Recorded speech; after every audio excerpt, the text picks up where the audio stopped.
오늘 은혜 받고 성취될 하나님의 말씀은 신명기 21장 1절에서 9절 말씀입니다.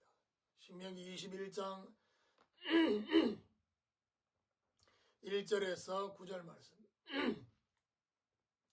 내 하나님 여호와께서 내게 주어 차지하게 하신 땅에서 비살된 시체가 들에 엎드러진 것을 발견하고 그 쳐 죽인 자가 누구인지 알지 못하거든.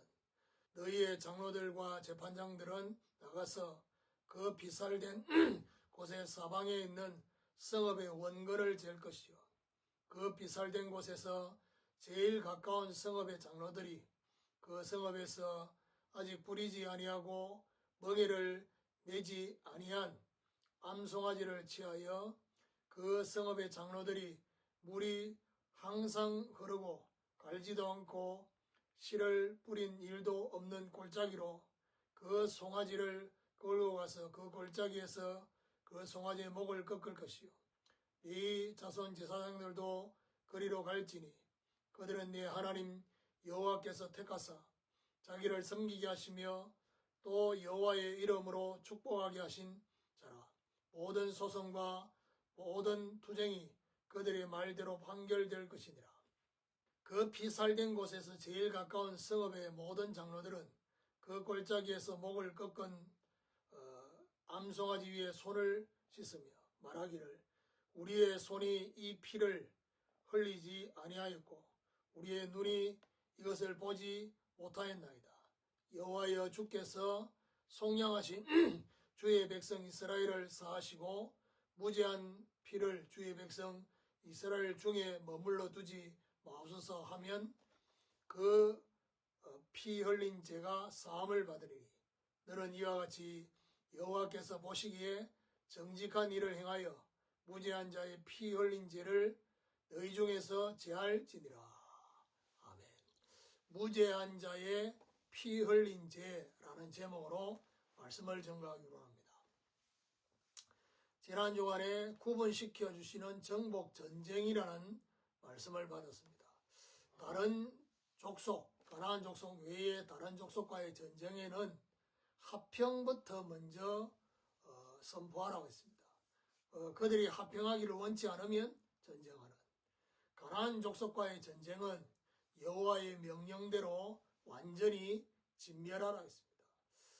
그러면서 말하느냐, 이 전쟁 중에 나무를 찍어내지 말라.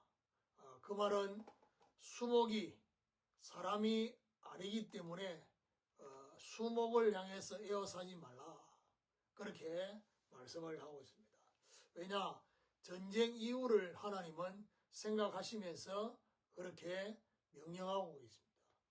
자, 오늘은 무죄한 자의 피 흘린 죄. 이 말은 여기서 말한 무죄한 자란 말은 누군가에 의해서 피살된 자의 피를 말합니다. 이 죄를 사는 방법을 하나님이 알려주시고 계십니다. 자, 그럼 첫 번째로 피살된 곳과 가까운 성읍입니다. 1절 다시 봅니다. 내 하나님 여호와께서 내게 주어 차지하게 하신 땅에서 피살된 시체가 들에 엎드러진 것을 발견하고 그 쳐 죽인 자가 누구인지 알지 못하거든. 피살된 시체, 정당한 것이 아닌 불의한 죽임을 당한 시체를 의미합니다.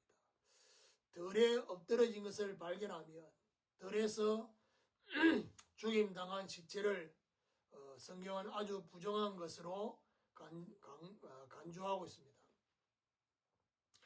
2절에 너희의 장로들과 재판장들은 나가서 그 피살된 곳의 사방에 있는 성읍의 원거를 잴 것이요. 쳐 죽인 자를 알지 못하거든. 피살된 곳의 사방에 있는 성읍의 원거를 거리를 재라는 얘기죠. 가장 많이 부정함을 입을 거다. 피 흘린 죄에 동참했을 가능성이 가장 큰 성읍이다. 그렇게 유추해서 말씀하고 있습니다.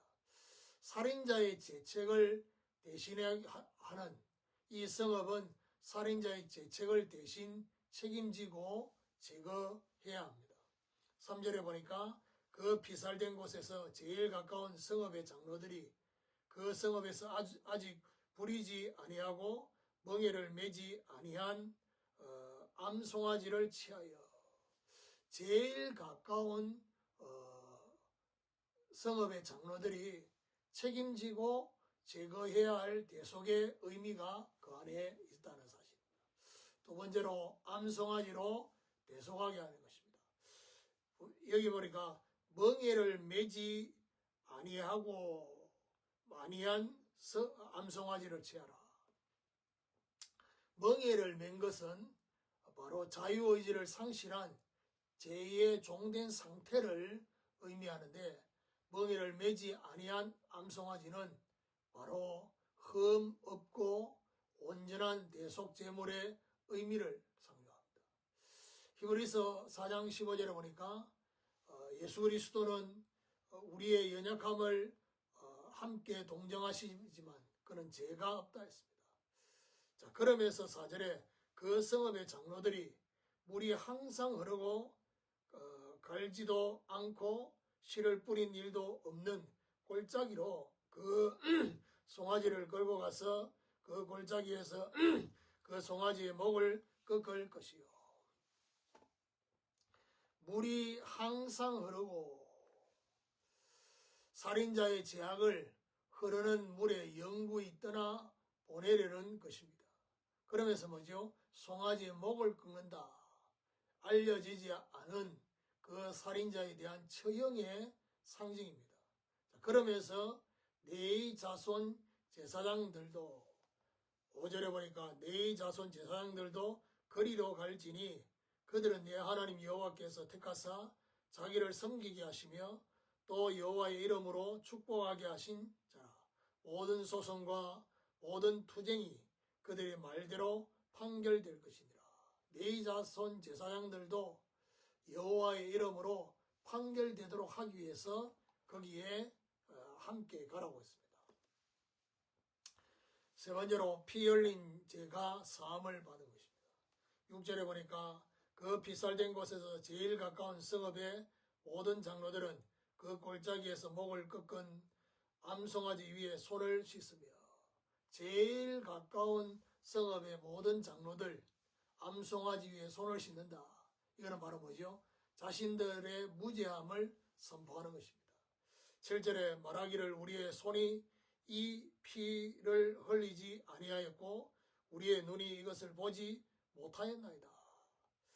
여호와여 주께서 속량하신 주의 백성 이스라엘을 사하시고 무죄한 피를 주의 백성 이스라엘 중에 머물러 두지 마옵소서 하면 그 피 흘린 죄가 사함을 받으리니, 우리의 손과 눈이 살인을 하지 않고 살인자를 알지도 보지도 못했다. 속량하신 주의 백성, 어린 양의 피로 애굽에서 해방시켜 주신 주의 백성이라는 사실을, 그러면서 뭐죠? 이스라엘 중에 머물러 두지 않는 주의 백성에게 피의 책임이 머물러 있지 않도록. 자, 그러면서 9절에 너는 이와 같이 여호와께서 보시기에 정직한 일을 행하여 무죄한 자의 피 흘린 죄를 너희 중에서 제할지니라. 죄가 사함을 받고 그리고 죄지는, 이스라엘 공동체의 죄는 사함받고 죄지게 된다라는 사실을 말씀하고 있습니다. 결론적으로 무죄한 자의 피 흘린 죄는, 결국 무죄한 자는 죄가 없다는 것이 아니라 죽임당할 죄가 없다는 것입니다. 살인자를 알지 못할 때 가장 가까운 성읍이 피에 대한 책임을 져야 된다는 것입니다. 에스겔 3장 16절에서 21절에 보니까 악인과 의인을 깨우치라. 깨우치지 않으면 그의 핏값을 반드시 찾겠다 라고 말씀하고 있습니다. 멍에를 매지 아니한 암송아지의 대속은 바로 그리스도 대속의 의미가 가 있고, 피의 책임이 머물러 있지 않도록 암송아지 위에 손을 씻었던 것처럼 우리가 지역과 그리고 교회 공동체의 책임을 오늘 이 본문을 통해서 결국 가장 가까운 성읍에게 책임을 묻겠다. 그 말은 무슨 말이죠? 우리가 교회 공동체로서 특별히 지역을 놓고 기도하는 이런 하나님의 중요한 역사가 저와 여러분 통해서 일어나게 되기를 예수 그리스도 이름으로 축원합니다.